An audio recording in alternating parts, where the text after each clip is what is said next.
It was around the time of Garbage. There was that one line in Cherry Lips that really resonated with me. And that was, you look just like a girl.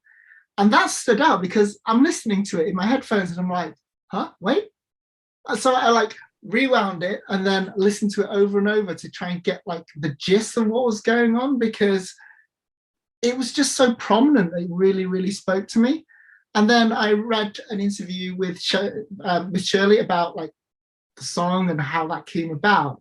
A lot of cultures before imperialism and colonization, there was a space in many cultures for people who were of third gender. There are different languages, there are different ways to describe it. And then you had the imperialist colonizers imposing their idea that that's not okay. Yeah. And it's interesting because it's a struggle of, can a culture get back to how they hold someone who is third spirit, however they were respected originally, or do they have to adapt the kind of Western world's idea of what that is, right? The Western culture that is kind of like a one size fits all, that they stamp over so many other cultures.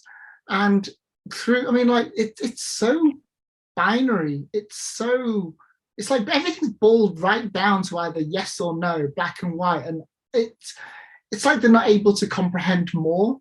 I think if it was to happen, I think it would need to be like this rebalancing, so that it's not just this Western culture that's on everything and everything has to adapt to it.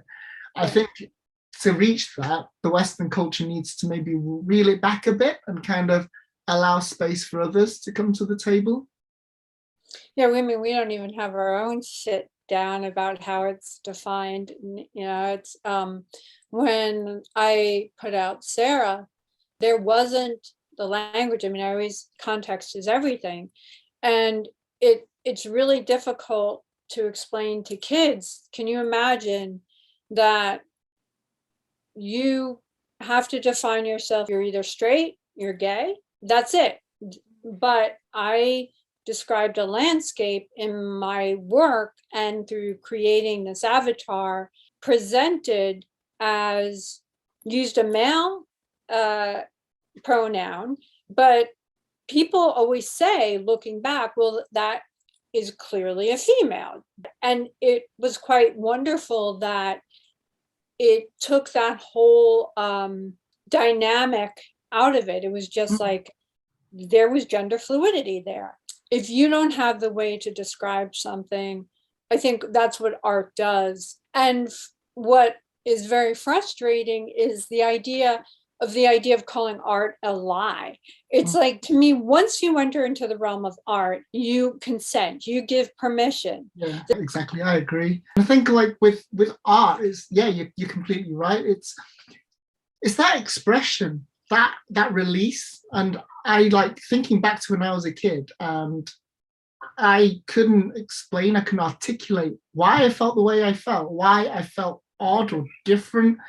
And yeah, ever since I was a kid, I've wanted to play with Lego. I've wanted to draw. I've wanted to create. And that for me is like, that's my outlet. That's my expression. And later on in life, translated, towards music. And yeah, it's like, if someone says that's not art, who are they to say, what is and what isn't? Because, or the rules, or exactly, that there are rules, like I broke art, that I colored outside the lines.